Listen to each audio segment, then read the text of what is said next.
Արգելի գործընկերներ, ձեզ պիտի ներկայացնեմ Հայաստանի Հանրապետության քրեական օրենսգրքում լրացում կատարելու մասին օրենքի նախագիծը։ Նախ պիտի ասեմ, որ այս նախագիծը գրեթե ամբողջությամբ դուրս է բերված պարոն Հայկ Սարգսյանի նախկինում ներկայացված մեծ փաթեթներից մեկից, որը առնվազն այս կտորի մասով ուներ համընդհանուր հավանություն խմբակցության շրջանակներում։ Այսպիսով, օրենքի նպատակը պատասխանատվություն է սահմանվում քաղաքացիների կողմից քրեական վարույթի ընթացքում նշանակված առողջական վիճակի հետազոտության կամ փորձաքննություն անցնելուց, ինչպես նաև հետազոտման նպատակով նմուշ տալուց հրաժարվելու կամ խուսափելու համար, ինչպես նաև ամրագրվում է միջդատական վարույթի կամ դատական վարույթի ընթացքում քաղաքացու քրեական պատասխանատվությունից ազատվելու պայմանները։ Արգելի գործընկերներ, ինչպես գիտեք, քրեական օրենսգրքի 461-րդ եւ 462-րդ հոդվածներով սահմանվել է զինապարտ քաղաքացիների կողմից պարտադիր զինվորական կամ այլընտրանքային ծառայության կամ զորահավաքային զորակոչից կամ վարժական հավաքից խուսափելու համար քրեական պատասխանատվությունը առավել խիստ պատժաչափ նախատեսելով հիվանդության սիմուլյացիայի կամ փաստաթուղթ կեղծելու կամ այլ խաբեության ճանապարհով խուսափելու համար։ Պարտադիր զինվորական ծառայությունից առողջական վիճակի պատճառով ազատումների եւ տարկետումների վերլուծությունը գրեթե բոլոր զորակոչերի ժամանակ բացահայտվող ազատումների եւ տարկետումների որոշակի մասը կեղծ բժշկական փաստաթղթերի հիման վրա իրականացված լինելու, ինչպես նաեւ հարուցված քրեական վարույթի ընթացքում այդ ազատումների եւ տարկետումների հիմնավորվածությունը ստուգելու նպատակով նշանակված առողջական վիճակի հետազոտությունից կամ փորձաքննություններից քաղաքացիների հրաժարվելու հանգամանքներն ակնհայտ են դարձվել, որ անհրաժեշտություն է առաջացել օրենսդրորեն լուծել առկա խնդիրն այն դեպքերի մասով, երբ քաղաքացին համապատասխան զորակոչից կամ վարժական հավաքից ազատվել կամ տարկետում է ստացել առողջական վիճակի վերաբերյալ կեղծ ոչ իրական հիվանդության բժշկական փաստաթղթերի հիման վրա եւ այդ հանգամանքը չբացահայտելու նպատակով հրաժարվում է լրացուցիչ հետազոտում եւ փորձաքննություն անցնելուց կամ հետազոտման համար նմուշ տալուց։ Առաջարկվող օրենսդրական լուծումը կնպաստի կեղծ հիմքերով պարտադիր զինվորական ծառայությունից ազատման կամ տարկետման դեպքերի նվազմանը, ինչպես նաև հնարավորություն կընձեռի արդարացի քրեաիրավական գնահատական տալ նախկինում այդպիսի կեղծ հիմքերով զինվորական ծառայություն չանցած անձանց գործողություններին։ Հարգելի գործընկերներ, եթե այս իրավական բառամթերքից դուրս գանք, ապա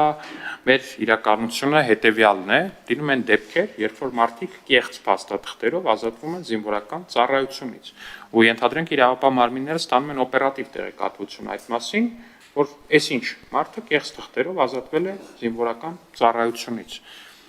Վարույթ են հարուցում, ասում են, դե արի փորձաքննություն անցի, մի հատ տեսնենք, այս դու որ գրել ես, որ այսինչ հիվանդություն ունես, նման տեղեկանք ունես, դու ունես այդ հիվանդությունը, թե չէ, չգիտեմ, մի հատ MRT անցի օրինակ։ Վարույթով անցնող մեր հարգելի զորակոչից խուսափած քաղաքացին ասում է, չեմ անցնում։ Եվ այս պահի դրությամբ մեր իրավապահ համակարգը ոչ մի գործիք չունի, որպեսզի նրան հարկադրի, որ գնա ու անցի այդ հետազոտությունը, ասում է, չեմ անցնում եւ վերջ։ Սա անբնական, աննորմալ իրավիճակ է, որի հաղթահարմանը եւ միտված է այս օրենքի նախագիծը։ Ես գիտեմ նաև, որ կառավարությունը առաջարկներ ունի սրա հետ վերաբերյալ, նախապես զրուցել ենք, ասեմ, որ ինձ համար առաջարկներն ընդունելի են, բայց կառաջարկեմ արդեն թող կառավարության ներկայացուցիչը ինքը ներկայացնի դրանք։ Ձեր ասացին մի բան հավելեմ, որ ոչ միայն հրաժարվում են կրկնակի ուսումնասիրություններից, այլ նաև նախկին ուսումնասիրված նյութերը պարզում է MRT արդյունքները չեն պահպանվում։ Շատ քիչ հիվանդանոցներ են, որ պահպանել են, թվայնացրել են եւ հիմա էլ հասանելի է, թե տվյալ նախաձեռնությունը ընդունվի, մենք բազա ունենք, որտեղ ստուգենք կոնկրետ 1-2 հիվանդանոցում, որ պահպանված է։ Ես չեմ ուզում անունները տամ, բայց այդ հիվանդանոցները առկա են, իսկ մնացած բոլոր դեպքերում երրորդ օրը արդեն այդ MRT արդյունքները բնականաբար չեն պահպանվել, որպեսզի կեղծիկը իհաց չգա, սա հնարավորություն է տալի հենց այդ խնդիրների հետադարձ հայացքով լուծումներ գտնելու։ Հարցեր հիմնական զեկուցողին Մեհրաբյան Հայկ Սարգսյան, խնդրեմ։ Շնորհակալություն, պարոն Ալեքսանյան, հարցս հետևյալն է, կուզեի որ պարզաբանեք, այսինքն ես ճիշտ եմ հասկանում, այն մարդիկ, ովքեր դեռ զինակոչի տարիքի մեջ են ու նախկինում իրանք ազատվել են, ցանկացած պահին մենք կարող ենք իրանց հրավիրել եւս մեկ անգամ անցնեն այդ բժշկական փորձաքննություն ու դրանից հետո արդեն որոշում կայացվի։ Այսինքն եթե հասկանում ենք, որ այնտեղ կան ինչ-որ խախտումներ ու տվյալ անձը ոչ մի հիվանդություն չունի, այդ դեպքում ինչ է արվում։ Իր վրա քրեական գործ է հարուցվում, թե հարուցվելուց հետո նաև ինքը պետք է գնա ծառայի։ Շնորհակալություն։ Շնորհակալություն, պարոն Մեհրաբյան։ Տեսեք, ոչ, մենք հիմա չենք կարող այս օրենքի ընդունումից հետո անգամ պատահական sense կամայական սկզբունքով այդ մատյանը բացենք, ասենք, այ այս մեկը ազատվել, այ դու մի հատ գնա լրացուցիչ փորձաքննության։ Այլ բոլոր այն դեպքերում, երբ որ կա հարուցված քրեական վարույթ, որ այսինչ մարդը ենթադրաբար ազատվել է կեղծ փաստաթղթերով, խուսափել է ապօրինի ճանապարհով զինվորական ծառայությունից, այդ դեպքում միայն իրան կարող է իրավապահ համակարգը ասել գնա հանձի փորձաքննություն, ու եթե ինքը հրաժարվի, այդ դեպքում նախատեսվում է 1-ից 3 տարի ազատազրկում։ Այսինքն